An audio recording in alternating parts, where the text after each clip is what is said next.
It's time for the Dianna Ploss Show. A Boston native, an American patriot, a political activist, a serial entrepreneur and medical professional, an American football fanatic, and a disco music enthusiast. And never afraid to have a conversation. She'll start that now. Your host, Dianna Ploss. Music, loving that music. Thank you, Joey. Thank you. I love that. Do you love that, Sam? That's awesome. That's quite a list of credentials that you got there. You like that? Could they fit anything else on there? No, because it's only supposed to be like 30 seconds. Wow. So well, you sound very accomplished so far. Well, thank you. Well, I'm very honored to be here. Well, thank you. Well, let me introduce you. So let me introduce myself. So this is the Dianna Ploss Show. I'm here every Thursday on WSMN 1590, Nashua's source for news and talk. And I'm here from 3 to 5 on Thursdays, and I'm loving it. And today, I have to tell the audience, fasten your seatbelts. Have we got a show for you? We have lots of guests, including, I think I'm going to start this. Sam, you're the first. You are the first. I'm the first. Sam's the first. I like these guest co-hosts who are activists. Oh, that's my life right now, is activism. Thank you. Yeah, so you're the first. And although my friend Yvonne has been on, she's an activist too, but this is a different thing that we're doing. So I'd like to be able to do this quite often. So today my guest in the studio is Sam. Sam, I know you told me how to pronounce your name. Pronounce it. They used to call me Chopper, so it's Rachoppy. Rachoppy. Or Samson with no hair. Samson. So your name is Samson, though. Samson, yep. It is Samson. It's not Samuel. Not Samuel, not Samson, but it's Samson. Oh, there's no P. There's no P. Samson. Samson. So is your father's name Sam? My father's name is Austin. Austin from Boston. Oh, I like that, Austin. Well, I was thinking Sam's son, Rachoppy. That's, I've never seen a name like that. It has to do with grapes. It's like maker of grapes or something. Maker of grapes, choppy grapes. Okay. I don't know. It's Italian. Sometimes I feel choppy if I have too many of those yeast-infested grapes. I guess they call that fermentation. Isn't that how we get wine? Yes, right? That's what I meant. Okay, this is going to be fun. So I want to let people know that Sam is joining me because Sam, he is a supporter, right? Supporter of Resist Marxism. I'm an ardent supporter. I provide a lot of tactical and organizational behind-the-scenes support for these events, but Okay. You're not going to find me on any paperwork that says I'm a leader, if you will. Are you a ghost? No, I'm very visible Are you at a real these person? things. I am here. I'll pinch myself just to make sure. I'll pinch you too. Joey, will you pinch him? Pinch him. Oh, you'll be a pinch hitter. I'm going to have all the puns today. So Sam is joining because we will talk during the next 2 hours in between our guests, right? We'll talk about Resist Marxism, Marxism in America, and our next guest who's coming on at 3:15, Charles Jacobs, when he talks about what's happening in the Newton schools. You know, after he leaves the program, you and I will talk about how this is a reflection of what actually is happening. Well, I have a lot to say because there's a lot of people who have no idea what's happening on the streets of the United States, and it really breaks my heart. So I very much appreciate the platform, the ability to this is tell wonderful. your listeners. I am beside myself, and you're beside me too. So there we go. We're beside each other. We're beside each other, but a little distant. And we have Facebook live stream going. And I was just notified by Joey, the producer today, that what happens with Facebook is that when they put my intro in and that has that music, that wonderful Casey and the Sunshine Band, that Facebook shuts it down because of the licensing. So the radio station has the licensing, but Facebook doesn't. So if that happens, we will get right back up and at them because we have a great show. And I want to just let you know that Charles Jacobs, he'll be joining us at 3:15. He is the president. He's an activist, right? We love activists on this show. He's an activist. He's an author. He's a bang-up guy. And he's also the president of Americans for Peace and Tolerance.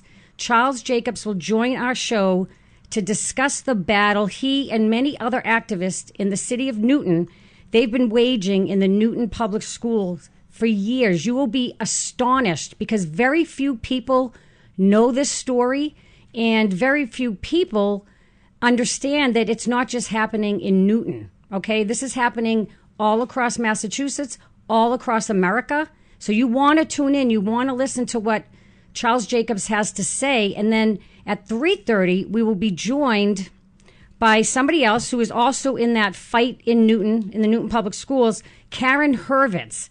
She is a member of a group called Education Without Indoctrination, and she is also their legal counsel.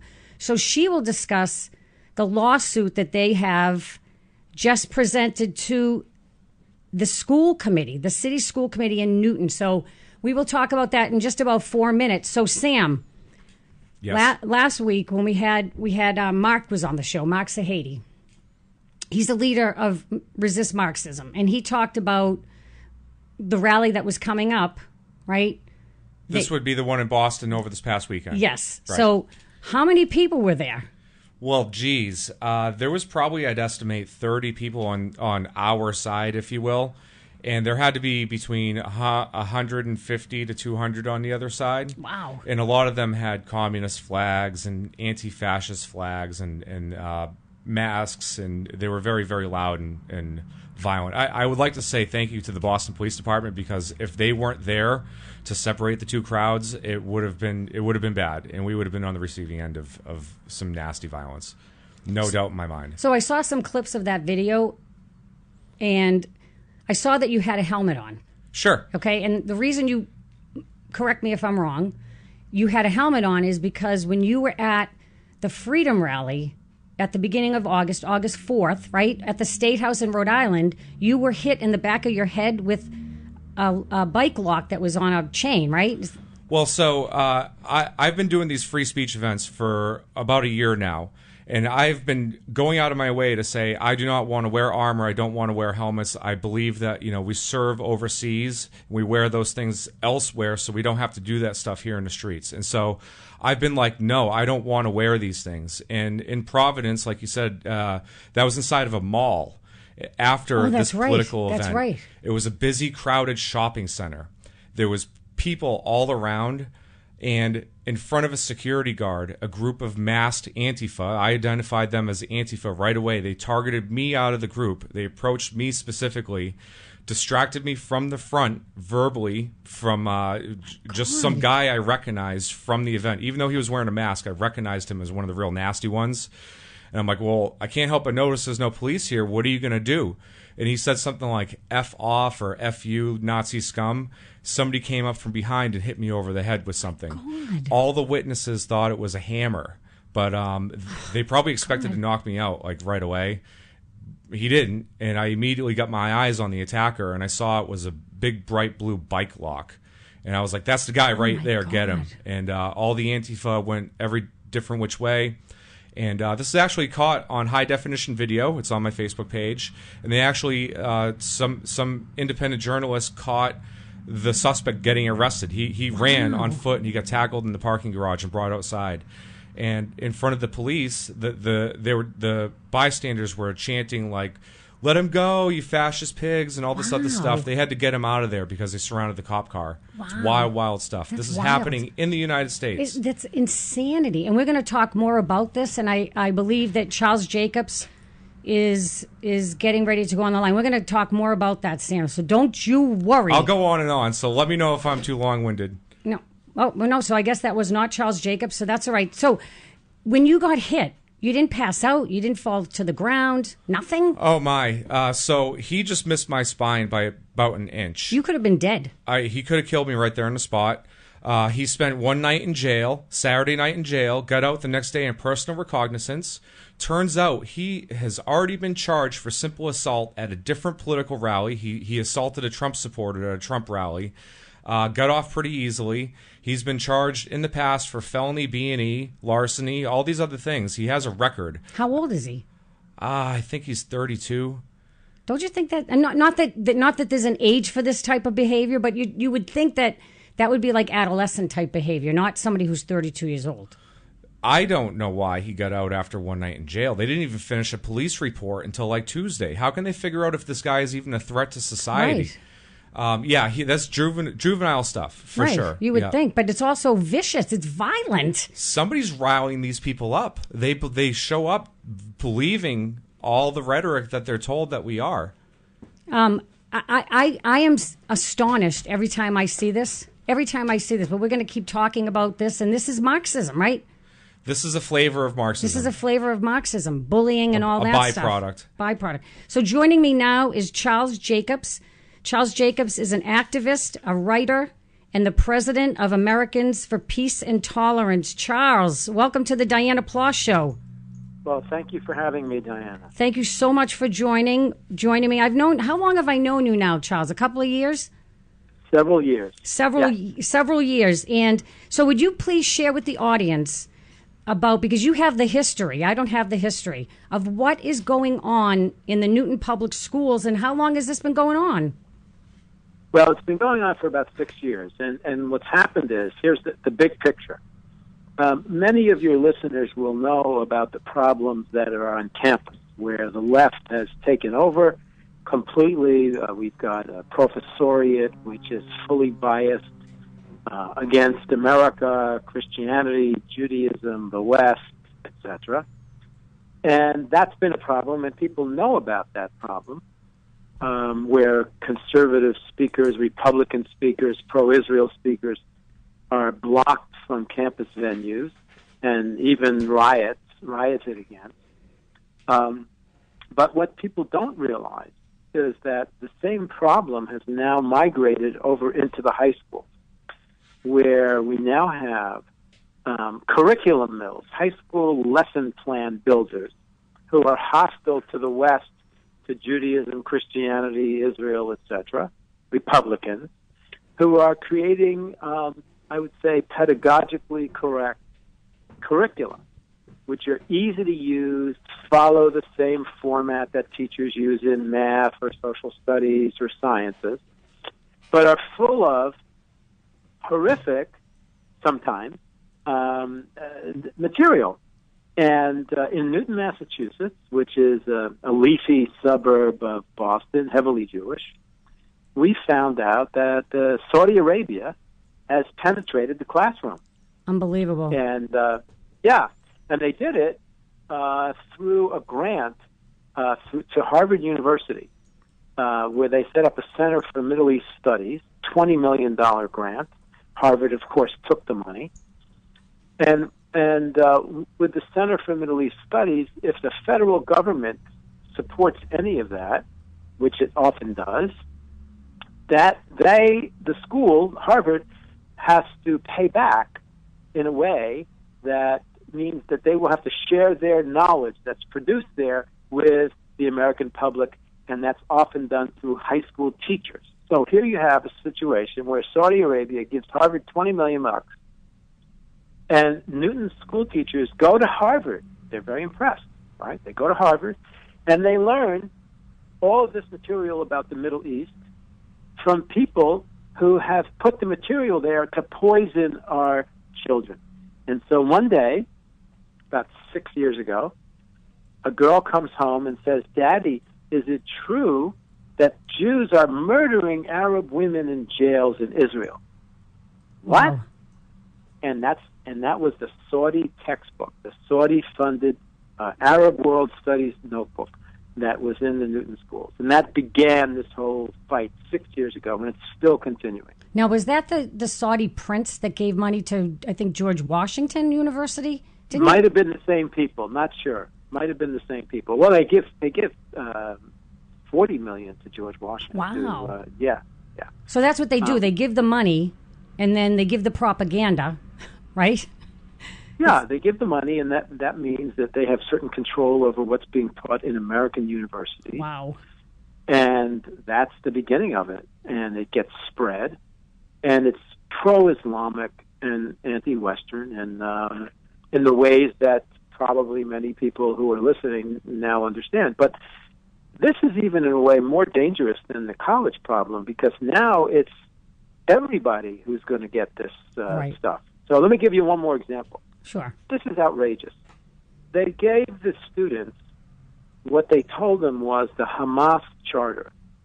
But it really wasn't. It was a doctored Hamas charter. So in the real Hamas is like the Muslim Brotherhood in Israel, Palestine, right. Gaza. Okay? In the real Hamas charter, it says Muslims have to kill every Jew on the planet. We have to kill the Jews for Allah. That's what it says. It says it a lot of times. Wow. But they took that out.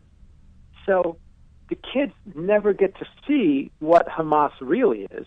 And the teachers in their teaching notes are given to say to the children, you see, this shows that it's only a fight about borders and land.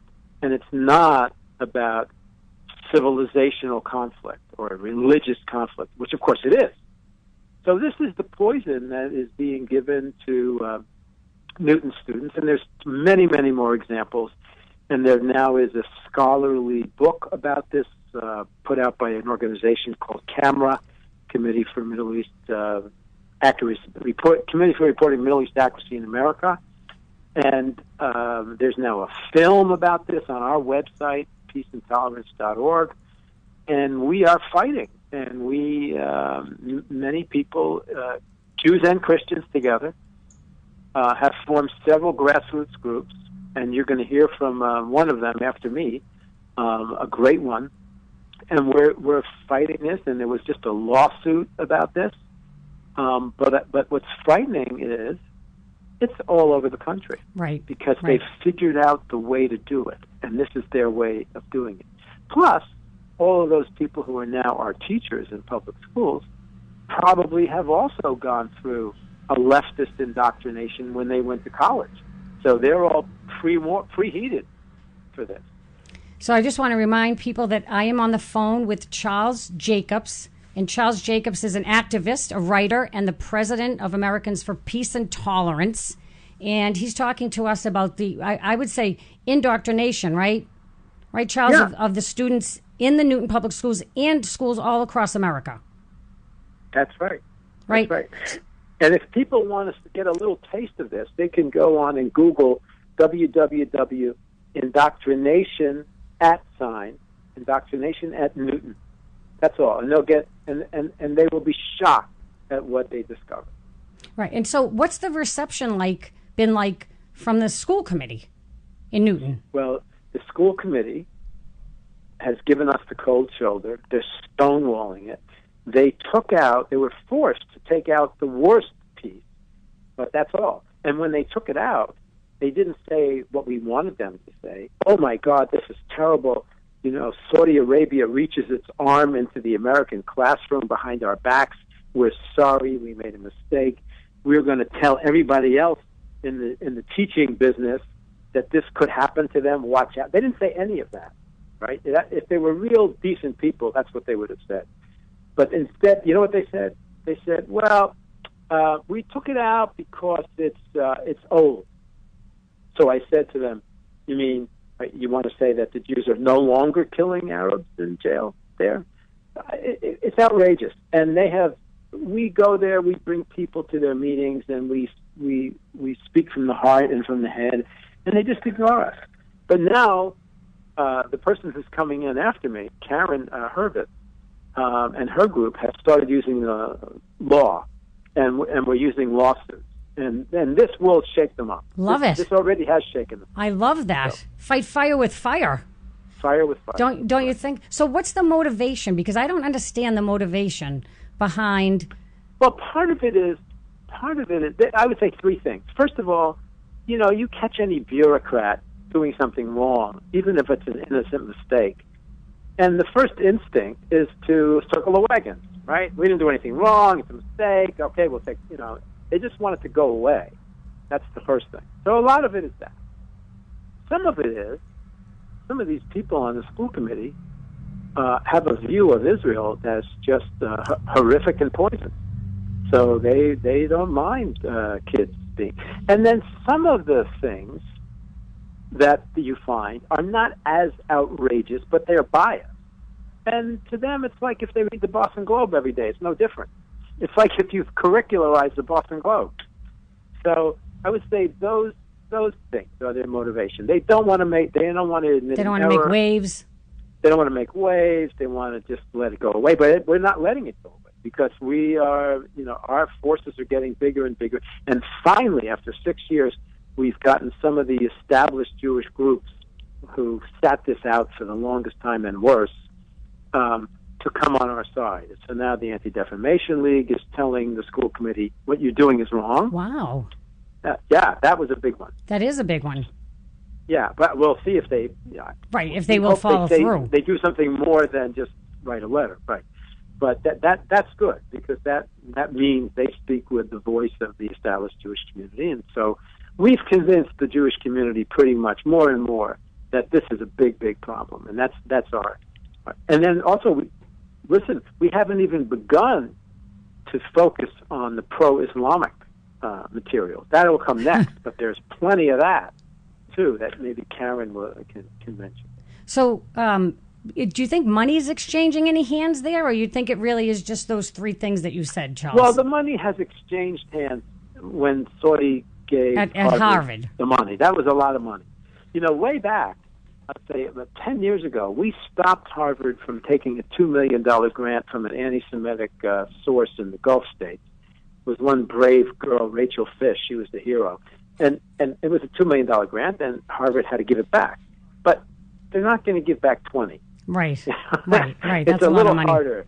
It's a lot harder. So they're buying their way into the universities.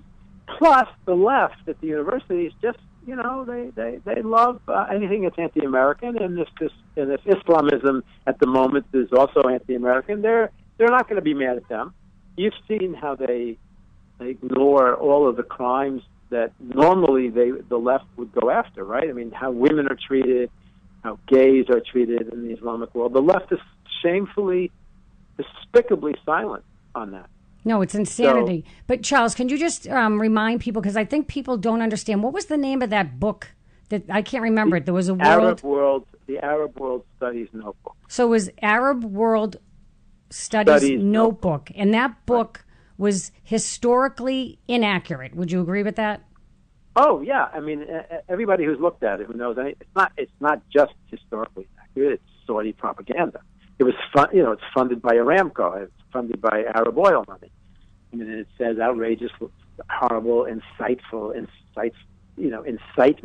against Jews. Horrible thing. And that's what was used in the Newton public schools. Newton, as you know, is a heavily Jewish city. Right, and it seems to me insanity that it would be allowed. It's more than insanity. It's not. What's insanity is the failure of establishment Jewish organizations to take this serious. That's the insanity. The other side's not insane. They're just stealthy wizards. No, right. I mean, in some ways, it's brilliant, right? What they did, but for people who are advocates for Israel, it seems like they would be the first people to stand up and say, "Stop this." You right? would think. So, can you make a plug for? I love what you put out in Americans for Peace and Tolerance. Can you just make a 30-second plug about what you do and how people can find you? Okay, so what we do is we fight against all ideologies that are against America, Israel, Jews, and Christians, okay? And so you can find our work on Peace and Tolerance, peaceandtolerance.org, and we've got all kinds of films about the campuses, about the high schools, about what's happening to people in the Middle East right now, about the Christians who are being crucified in the Middle East right now. And that's what we do. And our films are really spectacular. And for a short period of time, you watch this, you really get educated. No, I love your work. I love your work. And I think you and Ben are doing a great job. Right. A great job. So thank you. Thank you, Charles Jacobs. I appreciate you calling in, and hopefully you can keep us updated on what's happening in Newton. Happy to do so. God bless. Okay, you too. Take care. Thank you. That was Charles Jacobs, activist and author and president of Americans for Peace and Tolerance. And he was talking to us about what's happening in the Newton Public School and the indoctrination of those students there. And we'll be back in just a second.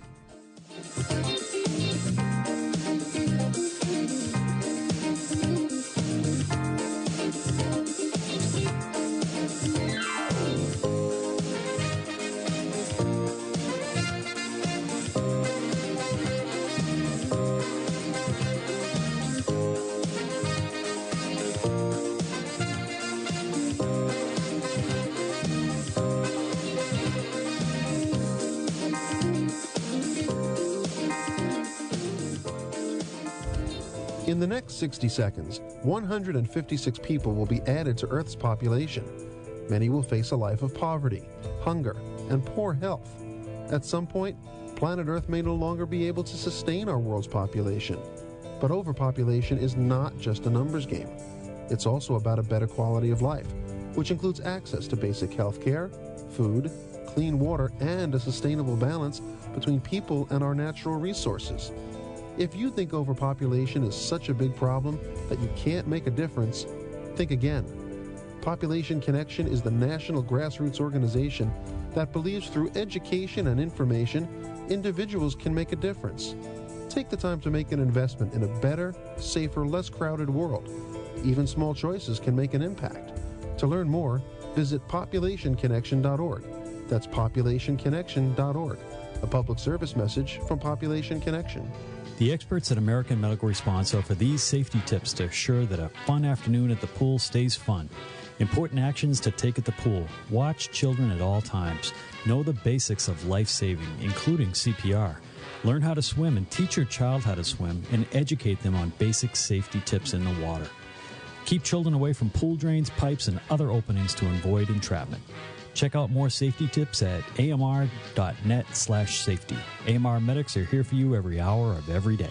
Outdoor Almanac, brought to you by New Hampshire Fish and Game's Wildlife Journal. You may not realize it, but in terms of dollars and cents, wildlife watching is big business. People spend millions of dollars on cameras, binoculars, equipment, magazine subscriptions, and taking trips to various places to see various critters. Why? Because nature's fascinating. For instance, did you know that a porcupine has about 30,000 quills on it, and that it doesn't shoot them at an attacker? Instead, it hits it with its tail, embedding more than one of its razor-sharp 4-inch quills. We've all heard the spring peepers, but were you aware of the fact that their call can be heard up to a mile away? But in the scheme of things, that's a whisper next to a coyote call that can carry up to 3 miles. New Hampshire has a strong and varied population of game and non-game wildlife. Take some time this year with a family and get acquainted. Outdoor Almanac is brought to you by New Hampshire Fish and Game's Wildlife Journal, the magazine for people with outside interest. It's Dan McGrath, your host, Eyes and Ears Wide Open on WSMN 1590 every Friday from 10 to 11, trying to show you the other side of what's going on in the news.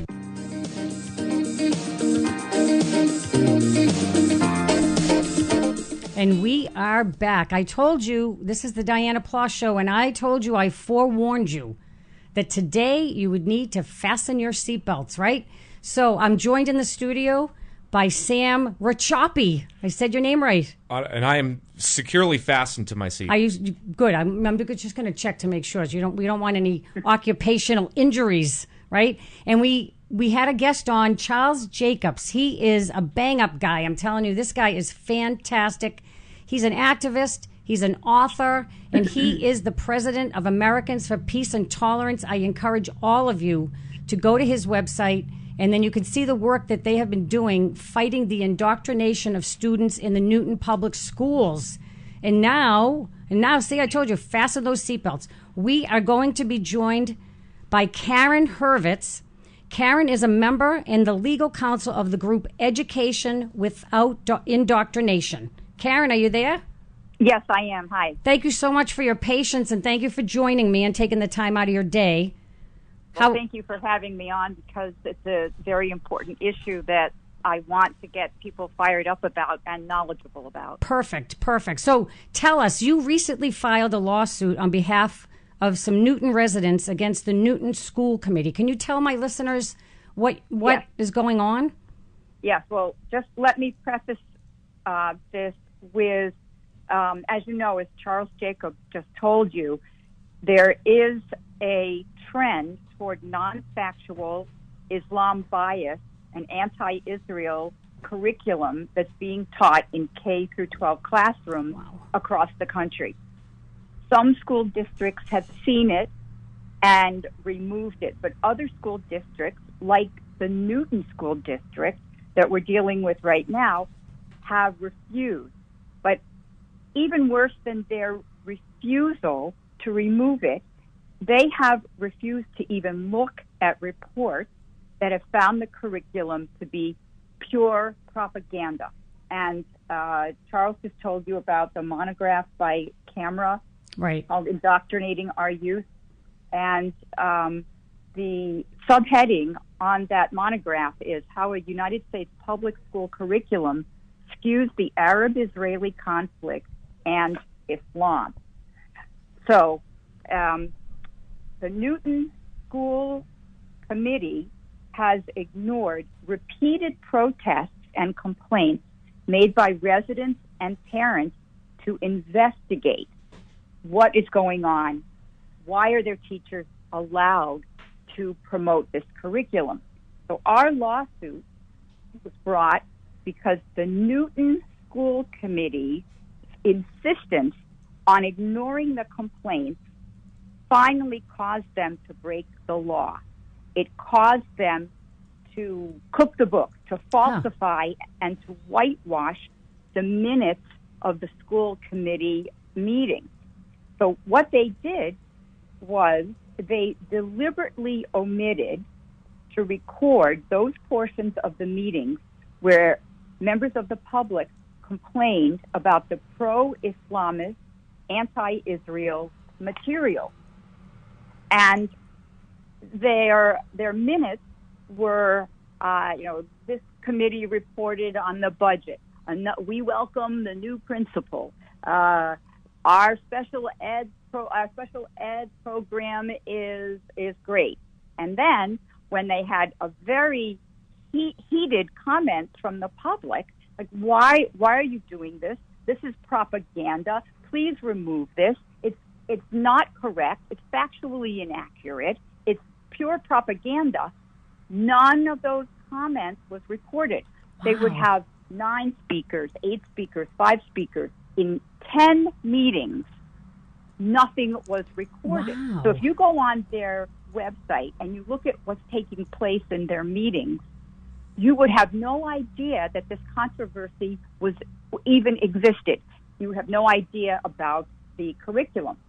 Another thing that we brought suit on was they were having what amounted to secret deliberations on evaluating the superintendent. Part of the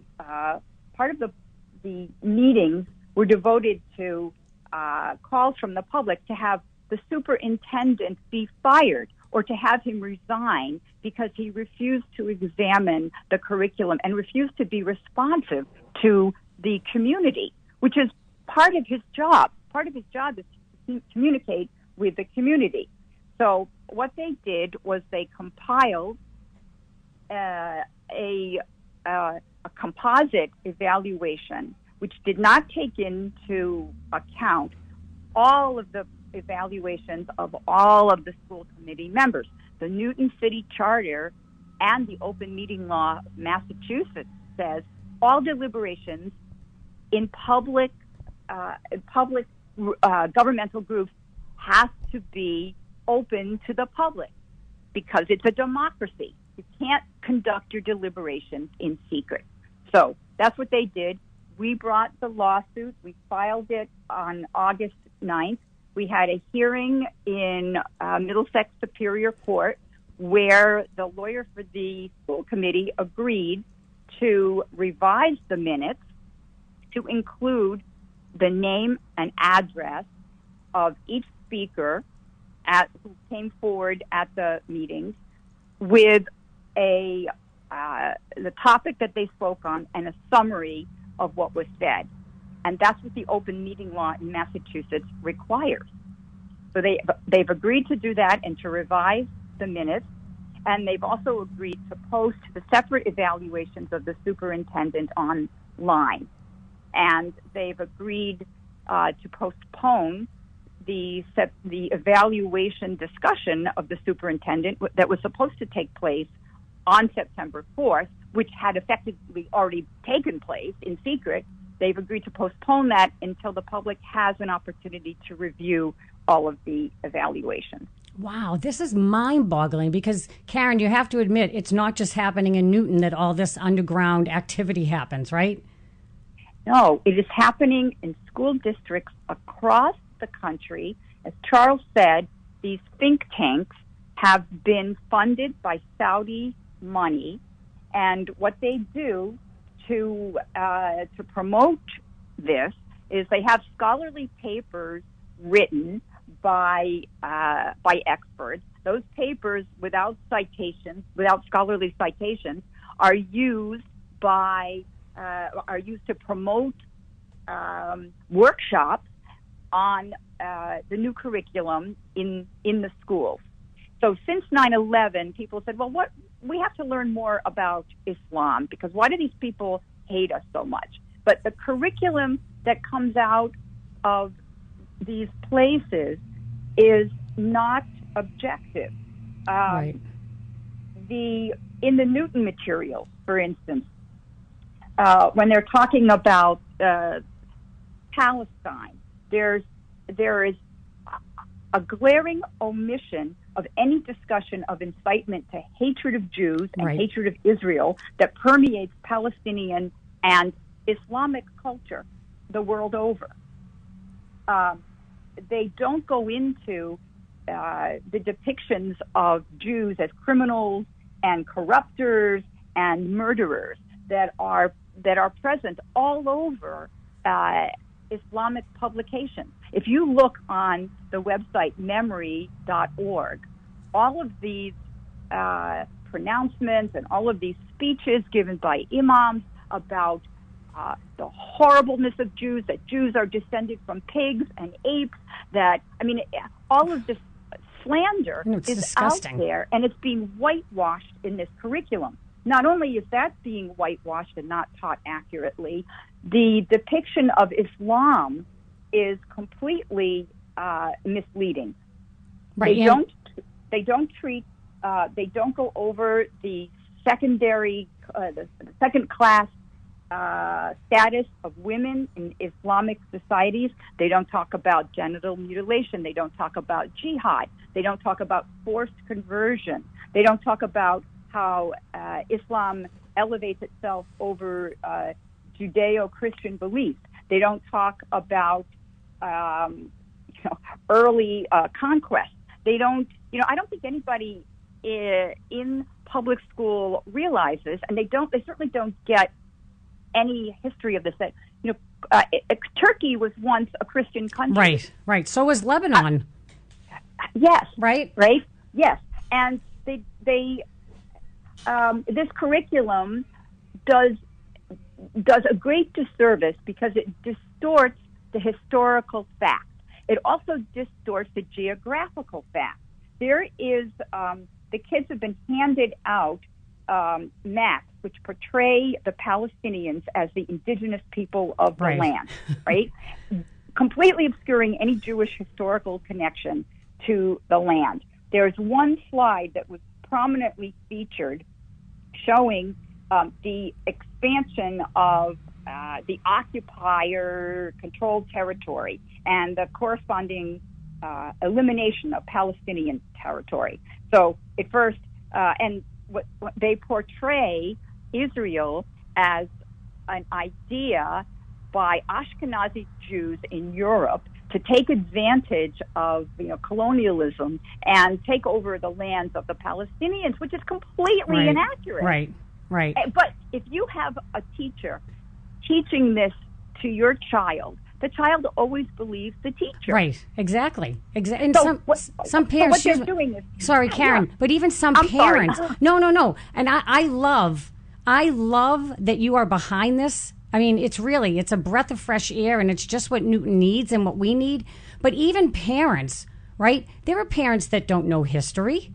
So what do they know, right? So if the kids bring the stuff home, and the parents are thinking, well, the teachers are well educated, it must be true.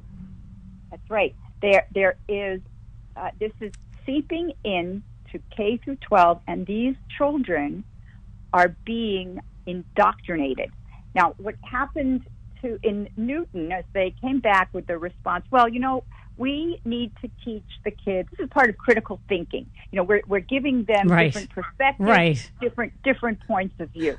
Well, they cannot be taught to critically think unless they have the basic historical facts. Right. They cannot compare one historical source to another or one opinion to another without the basic facts. So they're not teaching them how to critically think about anything. No, they're brainwashing. They're them. brainwashing them. Right. Exactly right. So let me give you a plug, Karen. So this is the Dianna Ploss Show on WSMN 1590, Nashua's source for news and talk. And we have a great woman on the line, Karen Hurvitz. She is a member in the legal counsel of the group Education Without Indoctrination. And if you're listening, you want to write this stuff down. If you're in your car, pull over, because this is happening all across America. It's not just happening in Newton, Massachusetts. It's not just happening in New Hampshire. It's happening everywhere. Karen, tell us about this, your group, Education Without Indoctrination. So we are a community organization whose mission is to promote educational excellence without political indoctrination. Right, and that's a very simple mission, but very difficult to achieve with a resistant and recalcitrant school committee. Right. Well, you know what? Yes. You know what it reminds me of? If you're a medical professional, right? Yeah. If you're a medical professional, no matter who comes across that you're taking care of, whether you work in an ER, you're a nurse, you're a doctor, right? This is how education should be, right? Not unbiased. It should be just the facts, right? It doesn't matter that I might look at you and, whatever political affiliation or the color of your skin, right? I'm going to treat you as a medical professional the same way as I treat everybody else. And that's how education should be, right? Yeah. Yes. Well, the administrators and the superintendents and the principals at Newton do not even know what their teachers are teaching. There was an article in the Federalist a few weeks ago by Ilya Theoktistov. You can look this up at the Federalist under his, he's an author there. His article was entitled, "Emails Reveal High School Teachers Plotting to Hide Their Political Bias from Parents." Goodness. Wow. And what he found through a Freedom of Information request were letters of high school teachers to each other, emails, which were resisting calls for objectivity in teaching about historical and current events. There were two teachers in particular who were, let me just quote one of them. He said, "I am concerned that the call for objectivity may just inadvertently become the most effective destructive weapon against social justice." Wow. So his point of view is that he's having none of this objective factual teaching. His mission is to promote his agenda, his idea of what social justice is. Wow. And in another email, another teacher said, "I have an obligation to teach civic duty and teach kids right and wrong and about social justice. I don't want to get fired for being a liberal propagandist." But that's what he is. He should not be teaching it. He's a propagandist. Exactly. I mean, this flies in the face of of teaching excellence. Right. It is inimical to education to have this kind of thing going on and to have teachers admitting it. I know. And the superintendent not even knowing what's going on.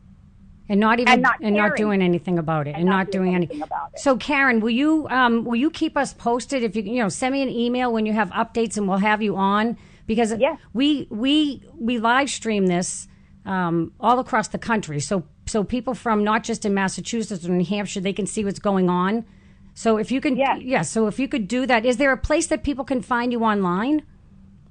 They can email me online, and I can give them updates.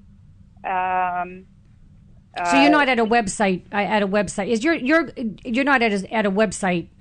Education Without Indoctrination has been newly formed. It doesn't have a website. Okay. And we're going to put one up. Okay. So that's why. Meanwhile, you can get information. There is on Charles's website, Americans for Peace and Tolerance, which he gave you. And there's also a website called Citizens for National Security, CFNS.us, which keeps track of the extremism which is seeping into K through 12 curricula throughout the country.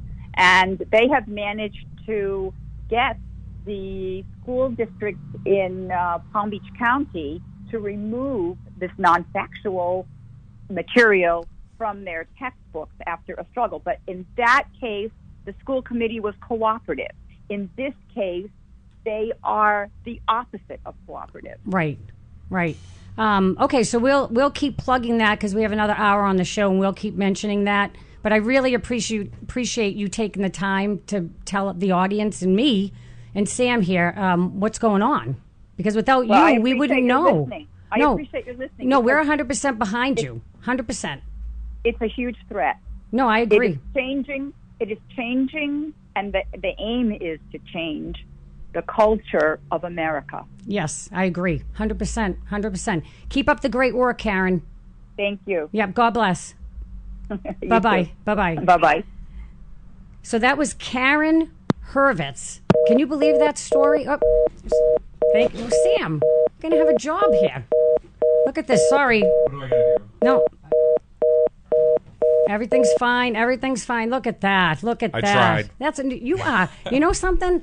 We got to have you around more often because the fire starts and Sam is right there. That was Karen Hurvitz. She's a member and the legal counsel of the group Education Without Indoctrination. And boy, what a story. Can you believe that, Sam? I'm flipping through some of the stuff that they were mentioning. I'm just Googling as they're talking. Did you know this was going on in Newton? I had no idea. No, I had no idea this was going on in high school, public education systems at all. I know that there is an issue with college in the so-called liberal indoctrination of colleges. I go to college right now, Suffolk University. Good for you. Love it. But I love the civic engagement. I like being able to debate. What I'm hearing is not an environment that facilitates that kind of debate in high school. It sounds like a very one-sided presentation, and there is no critical thought happening at all. No, but now, with listening to Charles Jacobs, right, of Americans for Peace and Tolerance, Karen Hurvitz from Education Without Indoctrination, you can put the pieces together. For those of you who are watching on this and watching on the Facebook live stream or listening on WSMN1590.com or in your car, you can put the pieces together now why we're seeing what we see today in America. I believe that all these things are really connected. They are connected. It's a full spectrum assault on our values. Yep. And I mean, we are exceptional in the world, or at least we used to be. We are exceptional. I don't care what anybody says. Well, sure, but I will fight that. People are trying to erode that and change it. And so I don't know what our perception is in the world right now. You know, there's a lot of just rhetoric and noise, and we need to preserve that idea that we are the shining light of beacon and freedom in the world. Because why would people come here?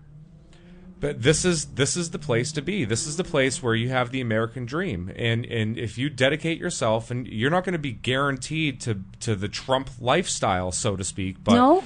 If you work hard, you're shattering my dreams there, Sam. I spent a year in Africa where people literally bathed in puddles that they were washing their laundry in, and they were still happy human beings who treated each other with humanity. And we have such wealth and prosperity here in this country, we can't even drive down the street without being mad at one another. I know.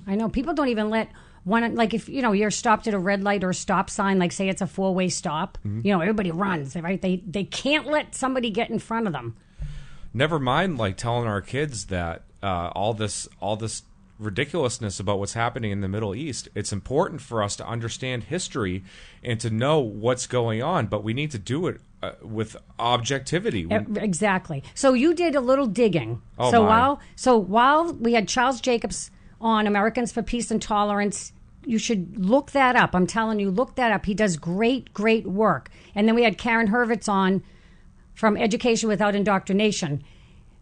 We had Sam over here. Right, Sam he was a busy guy. You looked up the Hamas charter. Well, he mentioned how the Newton school system presented a whitewashed version of the Hamas charter, Right. and that whitewashed version left out a whole lot of stuff. Tell us what it left out. Well, so he specifically said that the Hamas charter targets Jews for death. Like, that is something that they need to actively work towards. And I'm like, well, that's a pretty bold claim. I like to fact check, not to demean trust but verify. Not to demean the gentleman who was calling Yeah. in, but Yep. in order for me to be able to engage in this conversation, I have to just do some vetting. He is not kidding when he said the Hamas charter is actively targeting Jewish people for destruction and murder. Right. And for the Newton school system, for any school system, to not present that in the proper context, to say, well, the left, and I don't like to do things in terms of left and right, but everything is about the proper historical context. We talk about the Constitution, and they want to talk about the historical context.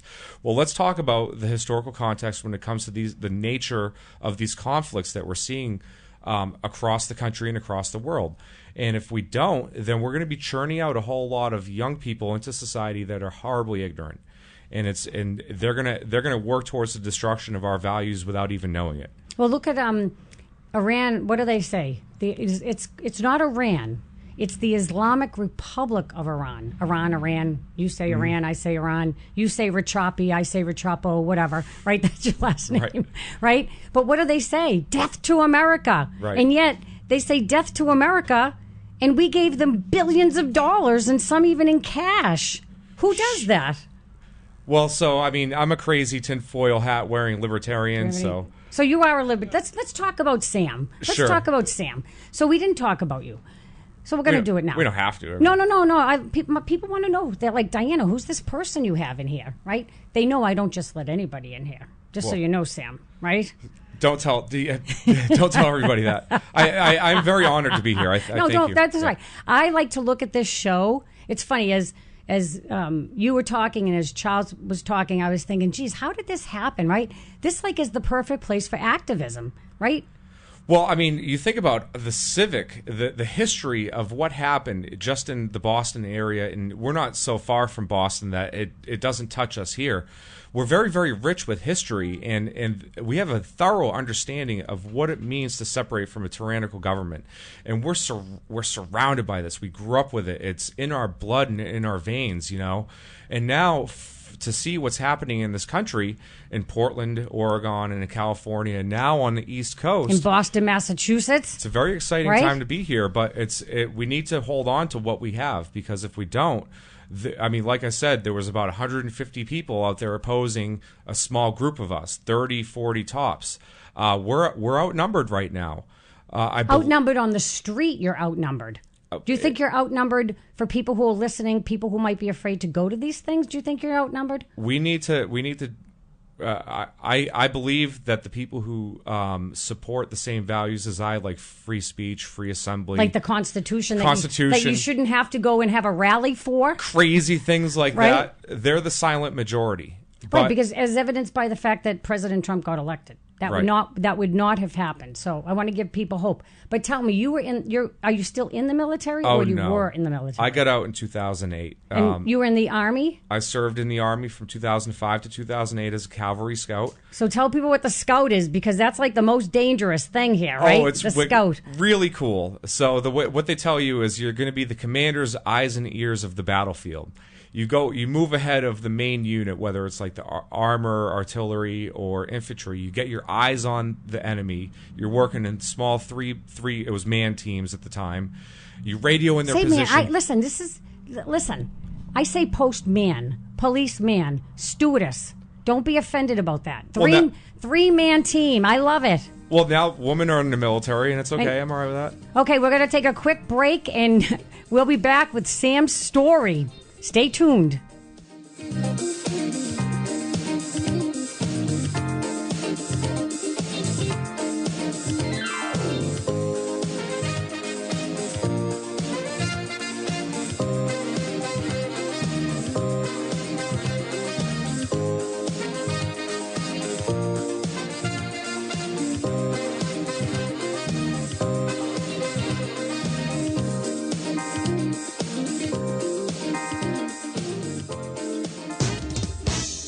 Listening to 1590 WSMN Nashua.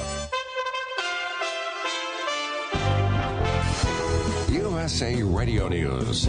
Congressman Duncan Hunter and his wife Margaret pled not guilty in San Diego to charges they illegally used his campaign account for personal expenses. Bail was set at the congressman for $15,000 and his wife $10,000. The indictment alleges they used more than $250,000 to finance family trips to Italy and across the world. Some Senate Democrats called on Republicans to suspend the confirmation hearing of Supreme Court nominee Brett Kavanaugh after Michael Cohen, President Trump's personal attorney, pleaded guilty to 8 criminal counts in New York court. Today, Senator Richard Burr addressed this from the Senate floor. Another member said that Judge Kavanaugh threatens destruction of the Constitution of the United States. The goal has always been the same: delay the confirmation process as much as possible and hope that the Democrats take over the United States Senate in the midterm elections. You're listening to USA Radio News. Are you one of those people who thinks it's okay to drive stoned? I mean, what's the worst that can happen? You end up driving below the speed limit? It's no big deal, right? Wrong. The truth is, your reaction times slow way down when you're high. You not only put yourself in danger, but everyone around you. Talk about a buzzkill. Stop kidding yourself. It's not okay to drive high. If you've been using marijuana in any form, do not get behind the wheel. If you feel different, you drive different. Drive high, get a DUI. Paid for by NHTSA. When working at a growing business, you wear many hats. The new business hat, the buying toner for the copy machine hat, the sifting through tons of resumes hat. You can throw away that last hat thanks to Indeed.com. When posting your job, Indeed lets you add screener questions that give you a less time-consuming route to your short list of qualified candidates. So go ahead, dust off that extra long lunch hat. Hiring's better when you've got your short list. Save time on hiring when you post a job on Indeed. Get started today at Indeed.com/hire. First-time unemployment claims are down a bit. USA Radio Network's Chris Barnes has the details. The Labor Department reporting that 210,000 Americans filed initial claims for jobless benefits last week, 2,000 fewer than the previous week. Economists were forecasting a bit more, 215,000 new claims. The sharpest jumps in jobless claims were in Georgia, Michigan, and Connecticut. The biggest declines were in California, Pennsylvania, and Iowa. Heavy rains from the outer bands of Hurricane Lane are pounding Hawaii's Big Island today, spawning flash flood warnings and landslides as residents and businesses begin to prepare for the most powerful hurricane to hit the island since 1992. This resident says he was skeptical that the powerful storm would hit the island, but then we saw people at the stores panicking and wiping out all the water, so now we're in a rush to get super safe, try to get this secure as possible. So you're listening to USA Radio News. Your car's engine deals with pressures that can cause intense friction that can waste up to 10% of engine performance. Power up with Castrol Edge with fluid titanium technology. It's 3 times stronger than leading oils against viscosity breakdown. Buy 5 quarts of Castrol Edge and a Purolator Boss filter for $32.99 at Advance or participating CarQuest Auto Parts stores. 3 times stronger based on Kurt Orban test. 5W30 Disgrade. Special counsel Robert Mueller's team was one holdout juror away from a winning conviction against Paul Manafort on all 18 counts of bank and tax fraud. Paula Duncan joined Fox News and explained what went on behind closed doors. We all tried to convince her to look at the paper trail. We laid it out in front of her again and again, and she still said that she had a reasonable doubt. And that's the way the jury worked. We didn't want it to be hung. So we tried for an extended period of time to convince her, but in the end, she held out, and that's why we have 10 counts that did not get a verdict. Much was also made about the jurors speaking out, and Paula Duncan says she wanted to speak out and didn't feel threatened in any way. I don't feel a threat. I am an American. I'm a citizen. I feel I did my civic duty. I don't think I need to hide behind anything. I'm not afraid at all. And I thought that the public, America, needed to know how close this was and that the evidence was overwhelming. I did not want Paul Manafort to be guilty, but he was, and no one's above the law. So it was our obligation to look through all of the evidence. And there were 4 paper boxes full of paper to look through. Duncan did say looking through that evidence was fairly straightforward. For USA Radio News, I'm Tim Berg. It's 77 degrees. It's 4:05.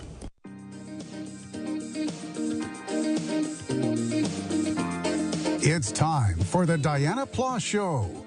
A Boston native, an American patriot, a political activist, a serial entrepreneur and medical professional, an American football fanatic, and a disco music enthusiast. And never afraid to have a conversation. She'll start that now. Your host, Dianna Ploss. Welcome back to the Dianna Ploss Show here on WSMN 1590, Nashua's source for news and talk. What a gorgeous day. And what a great guest, in-studio guest. I have my first activist co-host. No way. Way. I'm so happy to be your first. Way. And I'm going to pronounce your name right. Sam. It's not Samson. It's Samson, right? Samson? Did you say Samson? Samson. Verchoppy. Chopper. Choppy.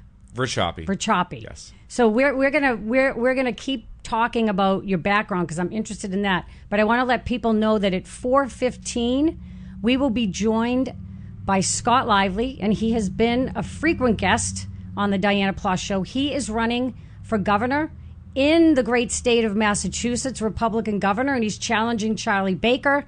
And it's very exciting. We have a revolution. Would you agree, Sam? It is an intellectual revolution is where we're at right now. Intellectual. I feel it all throughout my body. Urgh. I do. You don't feel it? Listen, my blood pressure is going, my heart rate is up. I'm ready. It's good. It's like cardio. Cardio here on the Dianna Ploss Show. We're multitasking. I'm going to go jogging around the block in a minute. No, you just jog in your seat. So tell me something. You said you were a scout in the Army. I was a cavalry scout in the Army. Is that another name for bait? Because that's all I could think of. Well, so the idea is to not get detected, of course. In modern warfare, so this is what they tell you when you're signing up. You're going to go do these cool things. You're going to go find the enemy and just radio them in and watch them get blown up, right? Who doesn't want to do that? I know. You get to basic training and they're like, all right, you maggots, you're going to, within a month of graduating from basic training, you're going to find yourselves in your units and deploying to Iraq or Afghanistan and getting blown up, doing route reconnaissance, all this other stuff, right?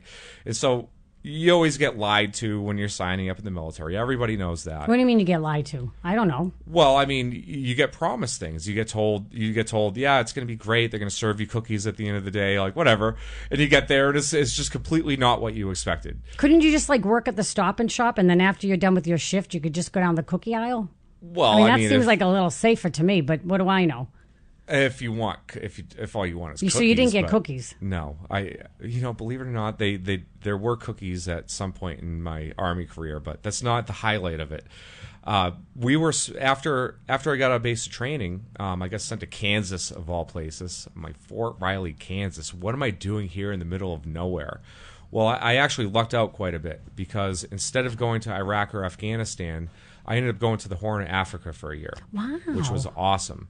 Djibouti, which I never even heard of as a country. Wow. Kenya, right on the tip of the jungle. We used to have monkeys, spider monkeys, and baboons and stuff come running through. We'd feed them. I have a picture of a spider monkey on my lap taking food from my hand. Oh, did he bite you? Not at all. It was incredible. Wow, that's a great experience. So why were you there? Why were you in the Horn of Africa? Well, there's the official story, what we were told, and there was what we heard while we were there, right? So the story is, it's the Wild West. In the Middle East, these terrorist groups, they'll move into impoverished villages where they don't have access to resources. The terrorist groups have money and training and resources, and they can offer things like camaraderie and a purpose for living.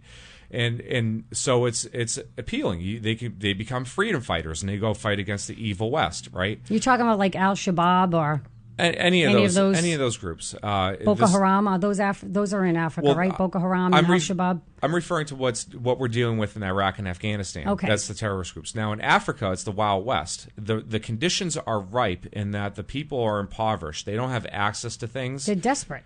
But the terrorist groups aren't there yet.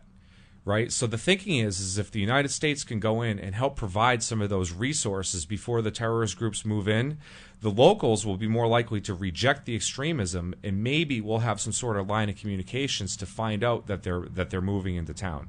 So that's the official story.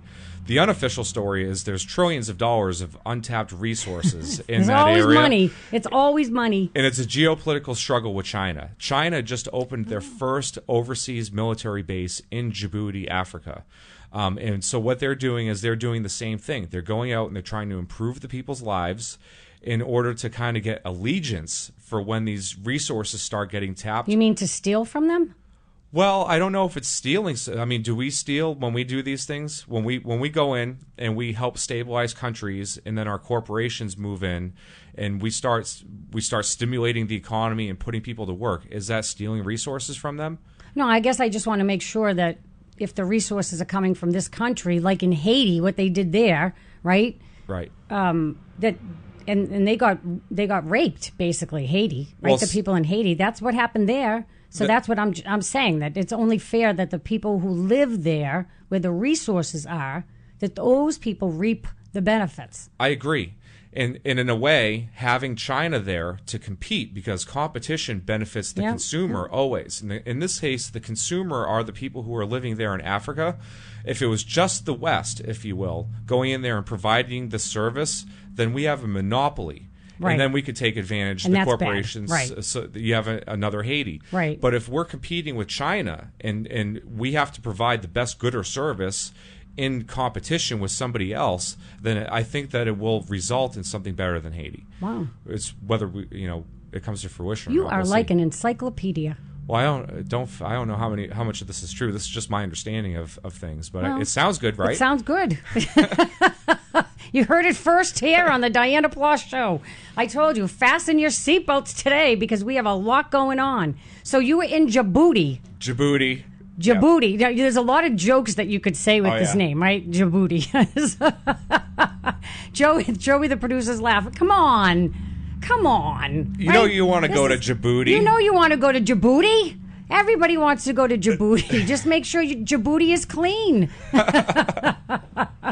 Okay, we'll clean things up. So you were a scout. I have to ask you. Sure. You know, like in the 007 movies, and they have, like, if they're in the snow, they have on their white stuff. They have, like, white camouflage, right? Did you have that stuff? Like, if you're in the green, you have the green foliage, and if you're in the sand, you have... Did you have any of that stuff? You put stuff on your hat, like foliage or whatever? No, I never did any real cool stuff like that. When I joined the military, we had the traditional woodland colors, and then it switched to like the blocks, the digital pattern. And that's right. The digital pattern was supposed to be more adaptable to any situation because we were in predominantly urban settings. We're in like cities and villages and stuff. We weren't hanging out in the woods. We weren't hiding in the sand, if you will. Right. I don't know what the heck they got going on now for uniforms, but I was attached to an infantry unit, so I wasn't in a true Cav Scout squadron, if you will. I didn't get to do all the cool stuff that a true Cav in a Cav unit would. Like what? What's cool stuff to you? Well, might be scary to me. My understanding, and some people might call in with some hate because of this, but the difference between the Marines and the Army is the Marines can deploy at a moment's notice. They have everything they need in their unit. Air support, medical, logistics, infantry, armor, everything is part of their unit. They can deploy almost anywhere in the world at a moment's notice, where it takes like an act of God to move an army unit somewhere, right? They come in after the Marines have already gone and done some sort of operation somewhere, and then we come and set up shop, if you will. Okay. A true cavalry squadron, a true cavalry unit is deployable like a Marine Corps unit.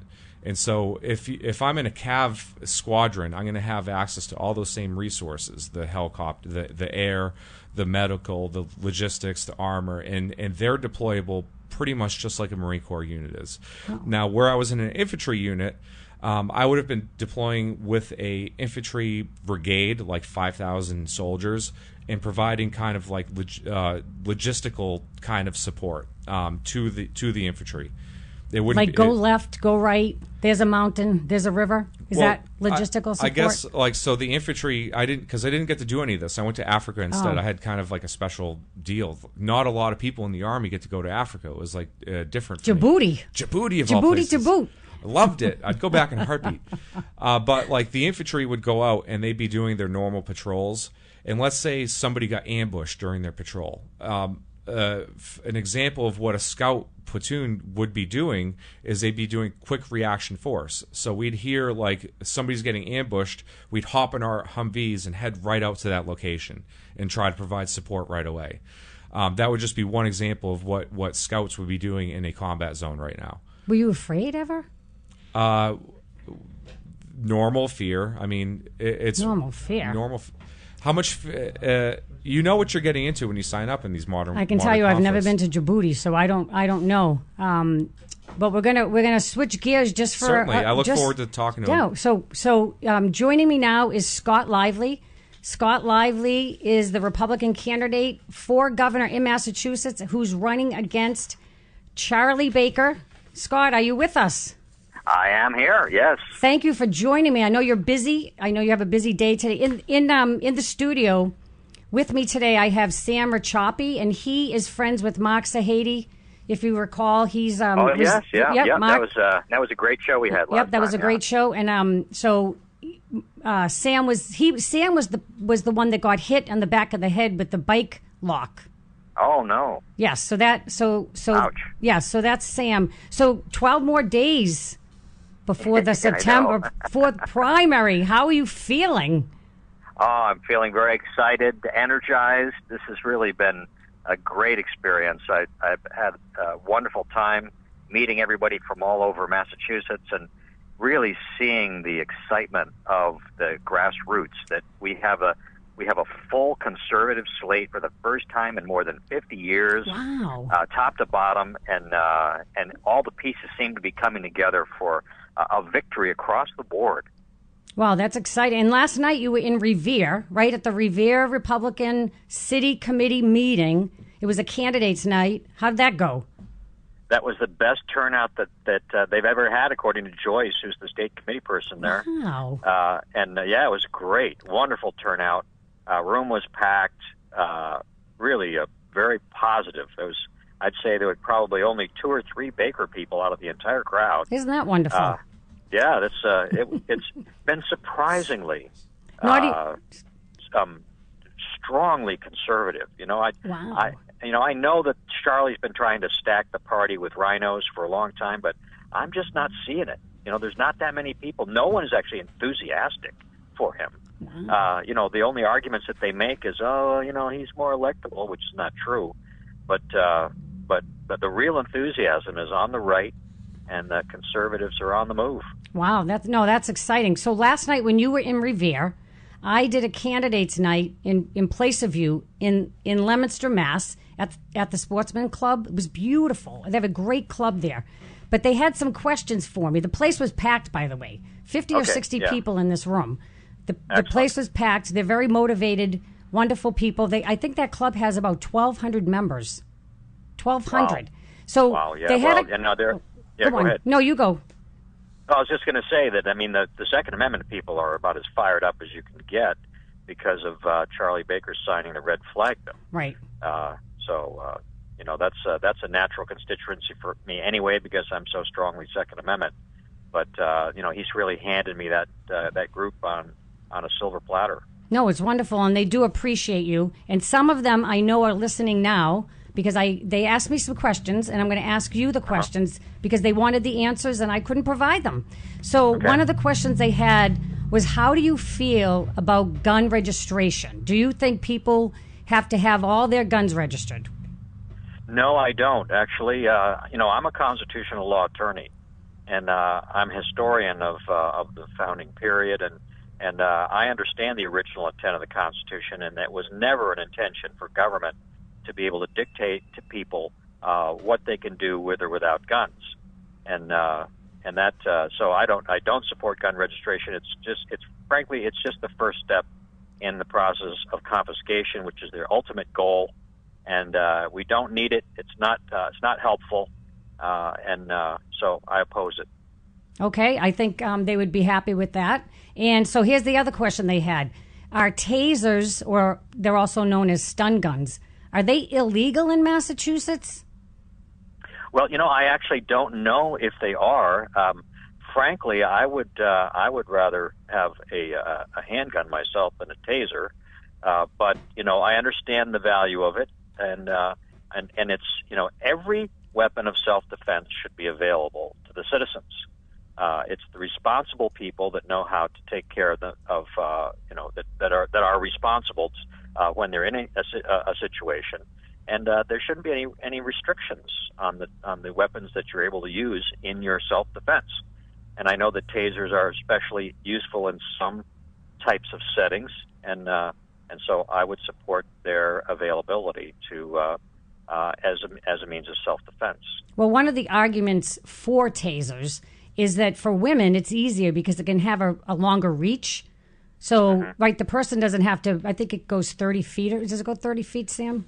Well, there's a distinction taser? between a stun gun and a taser. Oh, they're not the same. Well, the stun gun, you have to be up close with somebody. And that's right. I agree with Dr. Lively. I think we should be empowering women to responsibly carry firearms. And I think those have much more reach than a taser. Okay, well, there.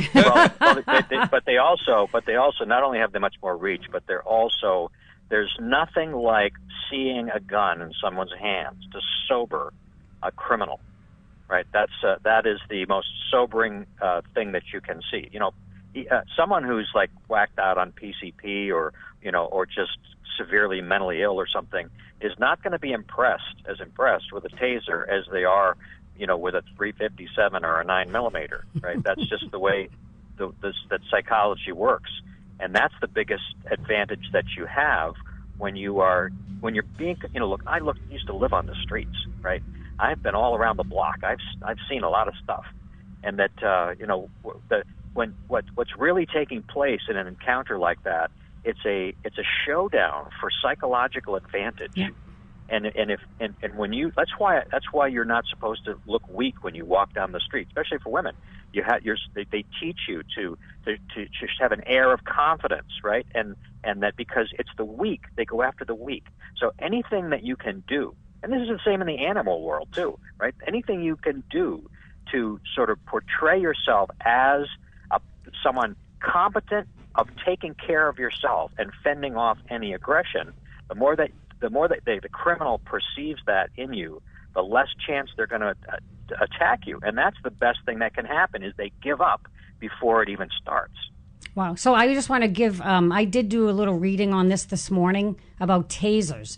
So they were deemed illegal, and then in April, the Supreme Court in Massachusetts shot that down, and they gave the legislature 60 days. They said, no, it's unconstitutional, but I couldn't find anything about where it stands, and sometimes they do these things underground. So we'll get some more information about that, but the bottom line is, whatever you need to defend yourself, you should not be restricted on. Right.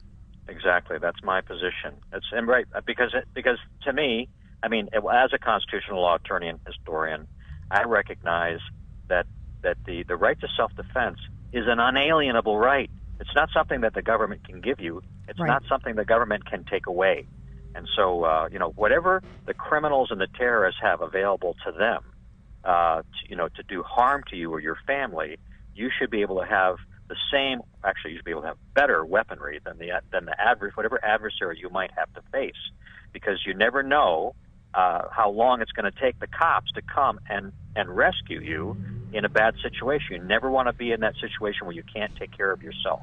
No, I agree, and Sam is nodding his head in agreement. So here's the last question, and this is a shout out for the great night that I had there at the Leominster Sportsman Club. It was wonderful, wonderful. Mm-hmm. One of the questions they asked, the last question that they asked me to ask you, could we be a state that reduced the amount of government taxes its citizens? The way that, could we be a state, could we lower the taxes? Is that something you would want to do?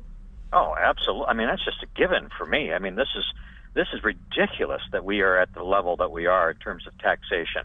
And the amount of waste, fraud, and abuse that exists in our government is just criminal. And a matter of fact, my policy is going to be to audit all the departments of the state of Massachusetts and to fire or reassign people that are not competent in their jobs or engaging in wasteful practices, and to prosecute those that are engaging in criminality. And so, yes, we're going to lower the taxes. That's a certainty. The legislature is because it's a Democrat supermajority, and it's a bunch of hard left progressives that they want increasingly larger government and more money from people. I'm going to do battle with them to stop that from happening. They're going to have to override my veto to push anything through, and I'm going to work to undermine any policy that they take that's going to put a greater burden on the taxpayers, greater regulation on small business, that robs the citizens of any of their inalienable constitutional rights. No, wonderful. You know what I think you should do? This is just me. I think you should, once you get elected governor, you should start tweeting. Well, there's a guy that's a famous politician. His name kind of escapes me at the moment. I don't know who you're referring to, but I honestly, because it's a brilliant way, right, to inform the public. I ought to. Yeah, I ought to tweet, but I haven't started doing that yet. I'm more of an email kind of a guy, and but what I am going to do is I want to do a daily message to the citizens of Massachusetts. I love it. On teaching the principles of conservatism, conservative policies, conservative perspectives on all the issues of the day, like Ronald Reagan did, right over the heads of the media, right directly to the people, and I'm going to do that on a daily basis. And so, that may be my version of tweeting. Well, maybe we can get somebody to tweet for you, and then you can go right over the heads of the Boston Globe. Isn't that what you call them? Boston Globe. I don't call it the Boston Globe anymore. It's the Boston Globe. It's the Boston Globe from now on. Well, I know you're busy. I know you have someplace to go. I know you're headed. I know where you're headed. That's right. I'm on my way right now. Yes. So thank you for joining me. I know the folks at the Leominster Sportsman's Club are probably very appreciative because they heard it from the horse's mouth. That's right. So thank you, and I will be in touch. All right. We'll talk to you next time. God bless. Yep, God bless. Thank you so much. Bye-bye. Now, we have it from the horse's mouth. That was Scott Lively, right? Republican. He's a registered Republican. He's running for governor in the great state of Massachusetts. What did you think, Sam? Well, so I saw a poll the other day. It was a Governor Baker poll, and there was a certain name that was left off the list. WTF. Can I say that? Am I going to get in trouble for saying WTF? WTF. And I'm like, this is clearly an example of how polling is used to manipulate public opinion. Exactly. The very fact that they omitted a certain, and now it's Dr. Lively, obviously. They left him off of this poll. And, if you're not paying attention to politics and you're just tuning into the fact that there is this election coming up and you have to go participate in this primary, and you see polls like that come up, you're being asked, if you had to vote today, who would you vote for? Would it be Baker or this other guy, right? And they completely leave out the fact that there is a challenger in the primary. What are you going to do? You're not even going to Google to see if there is a challenger. Why would you? And what if you don't even have internet? What if you're an older person? My father wasn't great at the internet. It's terrible. I never understood how polling could manipulate public opinion until I saw this the other day, and I'm like, oh, right there, that's how it's done. But you have to admit that if it weren't for President Trump calling this out all the time, right? Because even when I was when I volunteered for his campaign, and when he would talk about fake news, I didn't know what he was talking about. Now I know. We wouldn't know this if he hadn't and still does do what he does. It's in our faces. And we can tell a lot of times from what the news does not report about what the story is, what the agenda is, what's going on in this country than what they do report. Because all you need to do is go out in the streets and talk to people in your everyday life and bring up any of these issues. And isn't this our everyday life? This is our everyday life. On the radio? But I go and interact with people, and I try to reason with them on a personal level, and I ask, what do you think about this? What do you think about that? And we agree on things. And it's like, well, what is it that makes these elected officials choose a completely different policy position or path or whatever it is if we all have a different understanding of what these problems are? What do you think it is? Why do the politicians do that? Put on your tinfoil hat. I believe in the concept of a deep state. I think that there is an unelected layer of corporate, military, global interests that are beyond the 2 or 4 year election cycles. Yep. They hand down an agenda. The media goes along with it. Right. The elected officials go along with it. Even people in our everyday lives, in our local cities and towns, I'm going along with it. It's dirty. It's very, very dirty, and I had no idea how bad it was until I got into activism. And now that I'm seeing it in Massachusetts. I'm seeing it around the country, and I'm like, I'm studying how revolutions occur in foreign countries, and I'm like, we are heading down a very similar path. We are. We have an enemy, and they're trying to tear us apart from inside, because that's the only way that we can be defeated is if we do it ourselves. I couldn't have said that better myself. And that was Sam. I got to look how I did it phonetically. Rachopi. I could just go on and on. No. But the thing is, we're on the same page. We're simpatico. So I want to tell people that you're a libertarian. Yes. And I'm new to politics. Only like 3 years that I really paid attention. I'm not new to life, right? I was able to put the pieces together. So explain this libertarianism, because I'm getting misinformation. I know there are a lot of libertarians in Massachusetts. It's funny, if you go and talk to They're everywhere. They are. We are. It's not they. It's we. They're everywhere. I talk to Republicans in Massachusetts, and most of them are philosophically libertarian. Now, libertarianism is more of a philosophy than anything. We believe that if a government is going to exist, its sole purpose is to protect individual rights. This is stuff like what our founding fathers originally had in mind. You mean like the Constitution? The Constitution, there you the go. Bill of Rights. Now, nowadays, we're being told that libertarianism is a pipeline to the alt-right and all these crazy extremist ideologies. Ooh, you're a pipeline. Well, it's to keep people from, like, if you hear that libertarianism is equated with these extremist ideologies, then you just automatically do not want to associate with it. You won't even look into it, you know? And so when you have somebody like me who's saying, no, the purpose of government is to protect individual rights, and that's what we believe, and we believe in equality. We believe in inherent rights, like what Dr. Lively was just talking about. He was talking about inherent natural rights that every single human being on this planet possesses. No matter the color. Right. No matter the color. As long as you're not willing to use force or fraud in order to get somebody else to believe what you believe, right, then all is on the table. You can associate with who you want to associate with. If you don't want to bake a cake for somebody, you don't have to bake a cake for somebody. If they get mad and want to open up a competing business next door, that's the proper response, right? It's not the government's job to tell us how to live our lives and who to deal with. That's libertarianism. And if we're going to have a government, then its sole purpose should be to protect individual rights. It should be national defense. Dare I say immigration, citizenship? Like, we have to define. It's a bad word. You can't say that. Do you want the wall? Do you think we should have a wall? Me personally, no. You don't want a wall. I'm not offended. There's a debate. But you're getting a wall. I'm not offended, but you're getting a wall. I'm just going to, you keep talking, but I want to be able to talk to some people while we're on this. Well, you asked about the wall, and so, like... Why don't you want a wall? What I would ask is, why are people fleeing Latin America and Mexico in such numbers to come to a country where we are openly hostile in our media to them?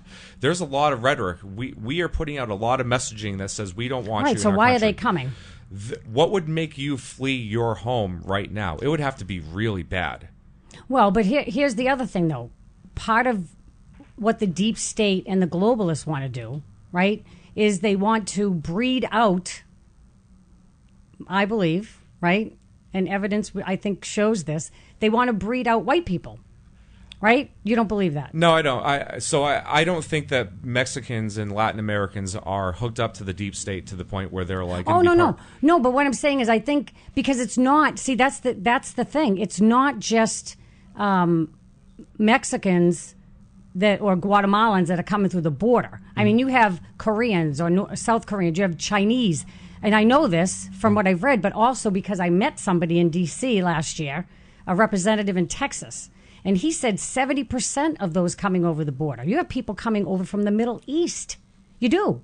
And it's this is not anecdotal. This is what they found out, right? So So that's what I'm saying. It's not, but when they flee those countries, if you're saying, like, say they're coming from Guatemala. Right. Very hard hit with the drug war.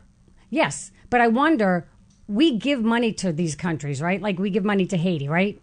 And then what happens to the money? Well, let me talk about that real quick because I was going to segue into that. Look at you. I was way ahead of you. I'm just going to I'm looking. I am listening. So what we do is we fund, we train, we equip, and we send all sorts of resources to these governments in Latin America in order to fight this war on drugs.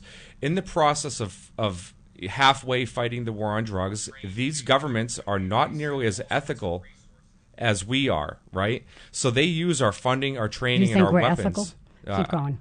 I would have used quotes, but I'm not, you can't see the quotes on the radio. Look, no, because you're right there in the live stream. Well, so if we're talking, if our government's not so ethical, then and we're talking about foreign governments not being ethical, like how bad are they? Yeah, exactly. And so they use these resources to keep themselves in power while fighting the war on drugs.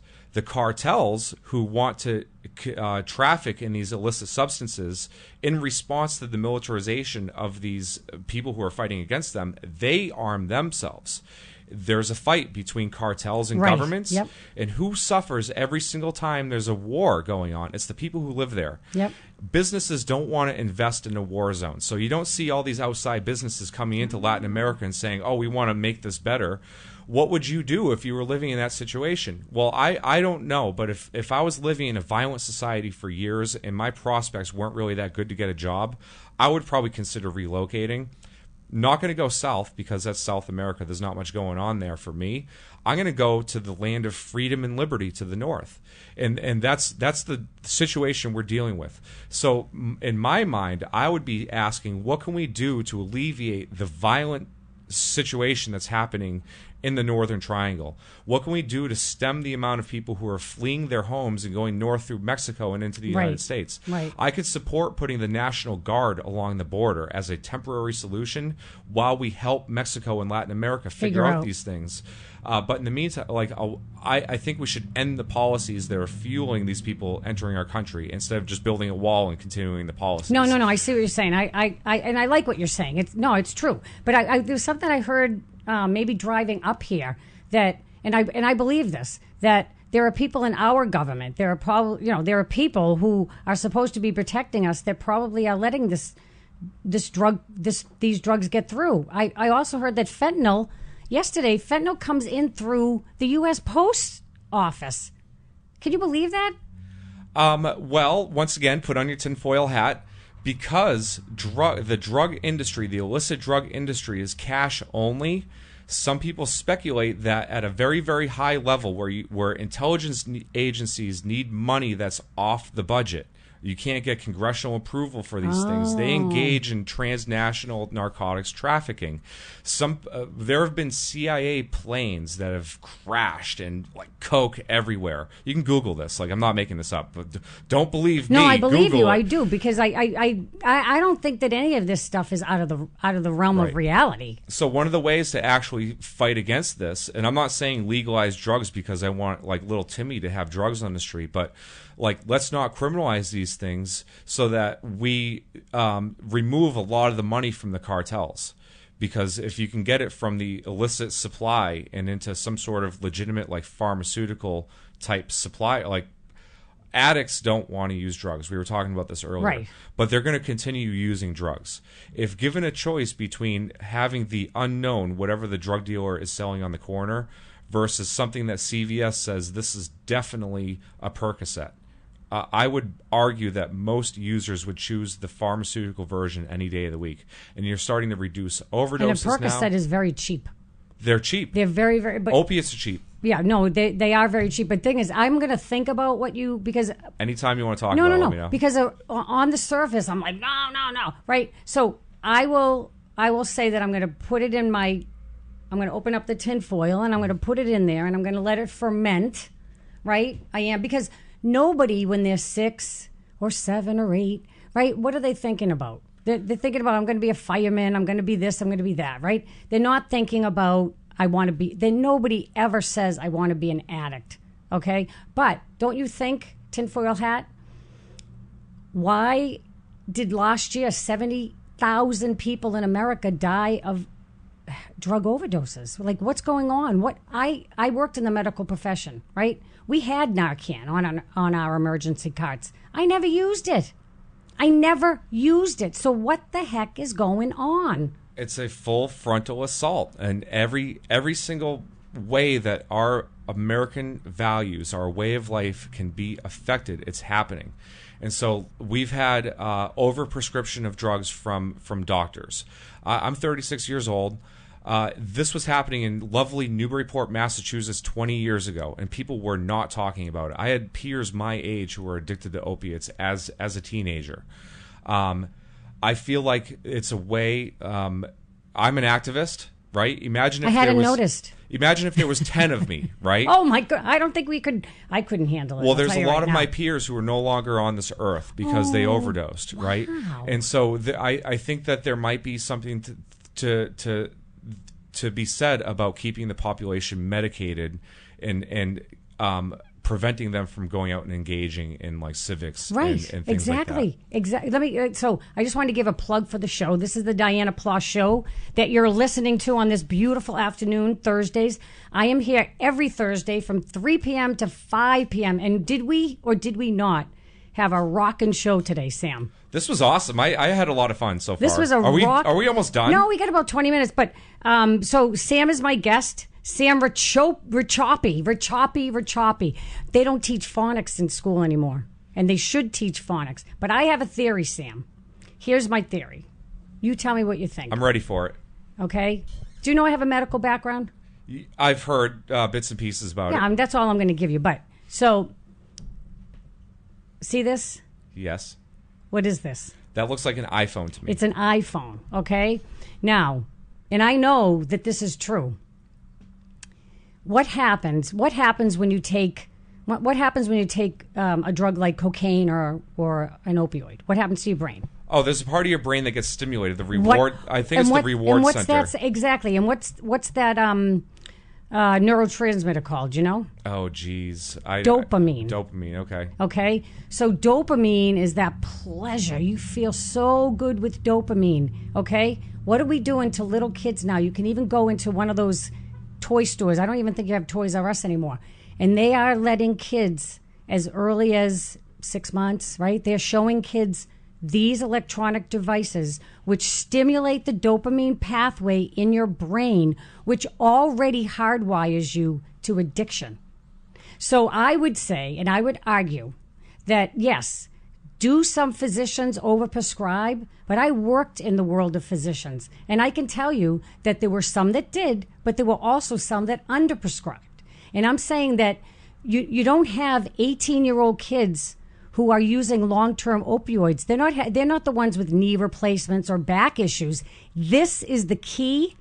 This is the absolute key to what is going on with the opioid crisis. And I believe the technology companies know this. They've even said it, right? They've even said it. I'd like to add something to that, too. You may. Our entire lives, we are conditioned that pills are okay. Yep. So at a very young age, we start taking vitamins, hand to mouth, just pills. You get a headache, take an aspirin or ibuprofen or whatever. You get sick, you take a different pill, right? So our entire lives, from when we were young, we get conditioned that pills are okay. You're younger than I am. We were not. I just want to put a little caveat there. Sure. We weren't conditioned that way. I wasn't. My generation. Well, I'm speculating here. Yes, we sucked it up. I'm just telling you. Keep going. Some people, I took vitamins and stuff. Well, what happens is a young person will end up at a party someday, right, where they're going to be trying new things like alcohol and cannabis. I guess, That's marijuana for those of you who might not know what cannabis is. 1 in 3 high school students will have tried cannabis by grade 10, right? And so at a party someday, that young person is going to be trying new things, and somebody's going to approach them with a pill, right? And where it's a pill, it's not a crushed up line that you're going to have to stick up your nose. It's not something you have to smoke. It's not something you have to drink. It's a pill. It's something we've been taking our entire lives. You take this pill and you're going to feel good, right? We've all had opiates. We've had procedures done. You've had a facelift? I've had teeth procedures Okay, and well, you stuff. said Not face, and I'm saying facelift. I'm thinking of how bad my face hurt during the toothache. But, so, I mean, we've had opiates. They make you feel good. Everybody knows that they make you feel good. In a different context, in a party or something, you can take 2 or 3 or 4 and you can feel really good, right? You don't understand that you're taking something that's equivalent to heroin. You don't understand that you're starting down this path of addiction. Right. You're already started down the path. Right. You're with your peers. Well, yes. I agree with you. I do agree with you. No, because what happens is your tolerance, right? You need more and more. We're junkies. To make you. We are. I mean, I know. If I haven't been on Facebook, I'm like, oh my God, right? It's the same thing. I'm telling you, this is what started it. And you have to have a bigger high because it's not enough anymore. Well, that's why I'm here, because I want more notifications on my Facebook page. There you go. Do you have one of those pages where people can like it? I do have a page, as a matter of fact. That people can like it? It's Samson's Liberty page. There you go. Why didn't you tell me? We're already almost 2 hours into the show. Well, I'm just having such a good time with you. But it's Samson. Samson. No P. No P. Samson. One word. Samson. And you could also friend me on Facebook. I'm. You might want to spell your name for people because I spell it. RACIOPPI. Just go Samson's Liberty page. Samson's and then you'll find me Liberty on there. page with no P. The only P is in page. Page, yes, and right? no hair either. No hair. No hair. Now is why? I mean, do you shave it? What do you do? I know this is getting way off topic, but so I guess when I was born, I had a full head of hair. My father's like, "Well, we're going to name him Samson, right?" Oh, and as in Samson, Delilah. And Samson's story is he grew his hair out and he gained all his strength, right? Well, I joined the army and they cut all my hair off, and that's when I gained my strength. And then ever since then, I've been balding, so I just keep it short because that's how I look younger. Right? Okay, but it looks good on you. Well, thank you. I think it works. I mean, it's better than trying to pretend. I like your hair too. Well, thank you. Well, there you go. It looks good on me. That was funny. You caught me off guard. So I just want to give myself a plug and give you a plug. It's the Dianna Ploss Show on WSMN 1590, and you can find me here every Thursday. And we are on the radio. We're on the web. We're on Facebook. We have people watching on Facebook. Hello, thank you. I also do a Facebook live stream. If you haven't had enough, on Tuesday evenings from 7:30, do you know this? From 7:30 to 8:30, I do a Facebook live stream. It gets delayed sometimes if President Trump is having a rally, like this Tuesday night, right? President Trump had a rally, West Virginia. I missed it. I'm sorry. Did you? Oh, it was fantastic. Don't tell him. I won't. I will not. It was fantastic. Okay, so this was great that you were here. We have time, but this was fantastic.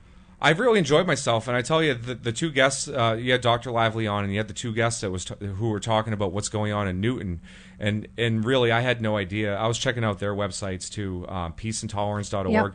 They're very well put together. There's a lot of informative stuff. He's been around for a long there. time. Do you, I don't know if you see it. He did a report. Ben, who works for him. Hi, Ben. I know Ben's watching. Ben's a good guy, and Charles Jacobs.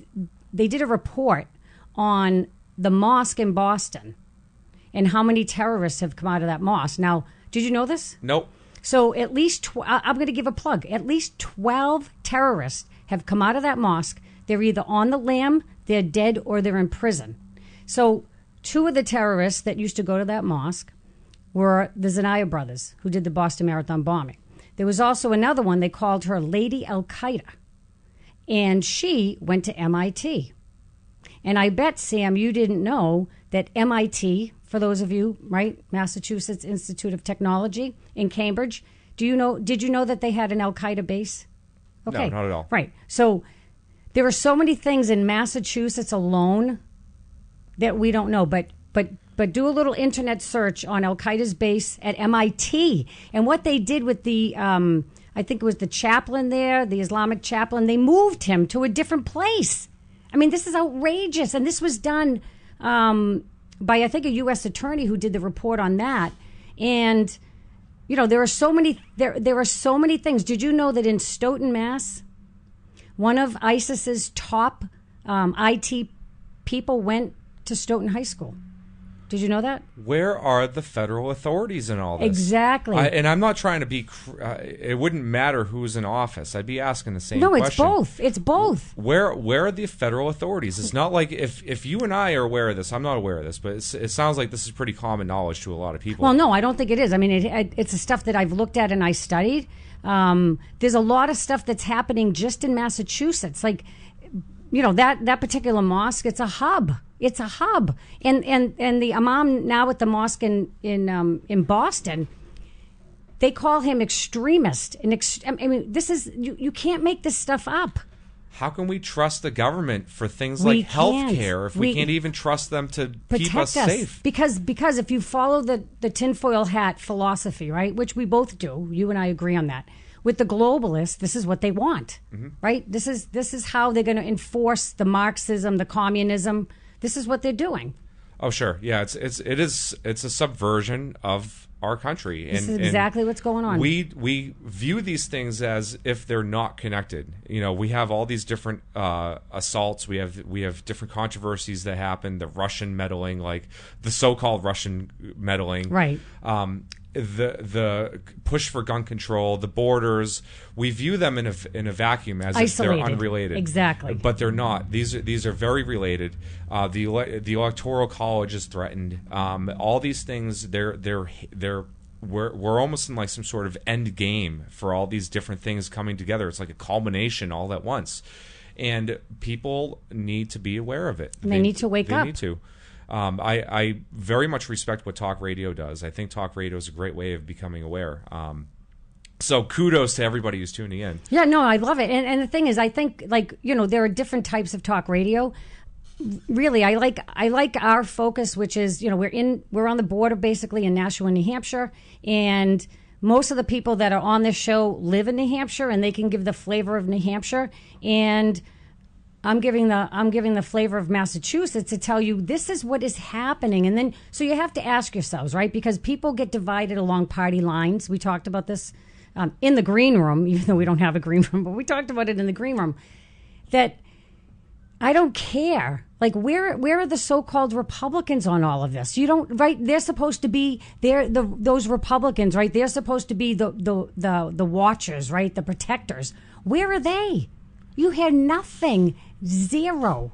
This is a class struggle. So yeah. the media, all these politicians who want to frame it in terms of race or belief systems, they're part of the problem. It is an elite class who want to pit us against each other. Exactly. So if you're on the streets, if you're listening to this show, if you're part of the working class, you are not part of that elite class. And don't fall for the tactics that they're going to throw at us. Right, and that's what they do. And a lot of it, so some of the lower level politicians on both sides, see, it's a game. Mm-hmm. It's about money for them and power, keeping their job, keeping their pension, right? I don't when people tell me, well, they're a Democrat, no. In Massachusetts, I can speak intelligently and knowledgeably about Massachusetts. It's a game for these people. They all work together. They don't have ideology. Their ideology, the lower level, is about keeping their jobs, their pensions, and their perks, right? Because nothing else explains their behavior. Why should they work against their own interests if they have such a comfortable life? Exactly. Like we have politicians now who call themselves Republican that are supporting Charlie Baker. Charlie Baker he's I would call him a socialist. Would you agree with that? I've been seeing a lot of his policies that he's been doing lately, and I really feel like he's going to abandon the Republican Party out of some stupid show.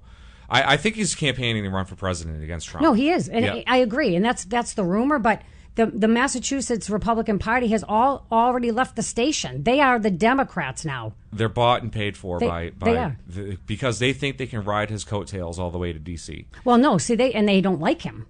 Well, but they're going to ride Charlie's. That's what I'm saying. Yes, yeah. I agree with you. They're going to ride because I've seen some stuff on social media. Sure. Yeah, you're very astute because I have seen it on social media from some of his very close circle. Mm-hmm. I've seen them post about him running for president. You Google Governor Baker, President Trump, and all you see is article after article where they're contrasting the two. And the fact that they're even putting the two in the same article says a lot. Right. And I would say think President Trump is more in the middle. I mean, I pick a party, right? You're a libertarian. I happen to be a Republican, but I think President Trump is more in the middle, right? He's an America first person. Based off of what we saw from both the Democrats and the Republicans leading up to the election, neither party wanted him. He is an outsider, a disruptor. That's what appealed to a lot of people. Even as a libertarian, a lot of the things that he said resonated with me. I'm all about draining the swamp. I haven't seen it yet, but I'd like to. Nobody is, because he's taken security clearances away. Sure. And some FBI people have been fired. The swamp is deep. I want to see a modern Nuremberg trial-like thing happen, where we're talking war crimes, publicly tried, and if people are eligible for the death penalty, then it's on the table. That's the type of thing that I'm talking about. And you're a libertarian? I'm a libertarian. I'm all about justice and law. Look at this. I'm learning so much today. Today was great. Great. So I just want to do a recap. My co-host, guest activist, right? Sam Rachapi. Did I say it right? Samson. You can just call me Samson. It's fine. So don't call me Delilah, because I don't like that show. Delilah. I don't like that. So Samson, this was fantastic. We had great guests today, right? We had Charles Jacobs of Americans for Peace and Tolerance. We had Karen Hurvitz. She's an attorney and a member of a new group, Education Without Indoctrination. We talked about Newton and what's going on there, what's going on in the rest of the country. We had Scott Lively for governor on. Does it get any better than the Dianna Ploss show? All over the place today. We were everywhere. 2 hours. 2 hours. And I'm going to have you back. You're a fantastic guest. I want to have you back. Look forward to it. Because this will be great. We still have to talk about the Hamas charter, right? There's so many things we need to talk about. I think I need a longer show. Huh? 2 hours? I need 3 hours. But listen, Howie Carr gets 4 hours, right? Doesn't he go from 3 to 7? What kind of place is this? Women's rights. I'm going to make some phone calls as soon as I leave here. Hey, this is the only time I'll say women's rights. Women's rights. We want women's rights. See, I can't even say it because I don't believe it. Well, I mean, we all want the same rights. Everybody should have. You shouldn't have something different because you're male or female. Oh, sure. Right? Yeah. My genitalia should not determine what rights or privileges we can't have one Dianna Ploss show without talking about genitalia. Not one. They talked about genitalia in Lynn's show before me. She said vagina. Well, I blew it. Sorry. There you go. I mean, what are you going to do? We have a new producer. Did you notice? How you doing, sir? That's Justin. Jason, I'm doing. See, look, Justin K. I don't know why I had said Justin. And I know your name. Don't call me late for dinner. I won't call, just in case, huh? Yeah, we won't call you. We won't call you late for dinner. So yeah, this was a fantastic show. We'll get you back on. You'll talk about all the things that you're doing in Massachusetts. I'm sure there'll be some new controversy by then that we'd be talking about too. You know something? Yesterday, and I haven't read the bill because I was so busy. I heard that Charlie Baker signed $2 billion something climate change. He just did a $1.4 billion climate change a couple months ago. What is going on? He's campaigning to be a Democrat. Right, because you know what? When you look at who donates to him, I always tell people OCPF, Office of Campaign and Political Finance. When you go in there and you see who donates to whom, and both sides of the aisle, right? There's the corruption right there because they're paying, like people from wind farms, right? You know that's all pay for play. That's right. It's the same thing as what they accuse Hillary Clinton of doing. Sure. Right, they're doing it. Republicans, Democrats, whatever they want to call themselves, they're all corrupt. And that's why everybody loves Baker, because he does it really well. Yes, no, he is. So, but I try to encourage people, get your facts, right? I don't want to focus on, what he feels, right? I want to see what the facts are. It's corruption. It is absolute, unmitigated corruption in Massachusetts. I don't know what it's like here in New Hampshire because I haven't delved into that. Who donates to whom. But you know what? There is a candidate, maybe Jason knows. My friend Patty told me to have him on the air. His name is Eddie Edwards. I have to get in touch with that guy. Do you know him? Yeah, Jason? Yeah.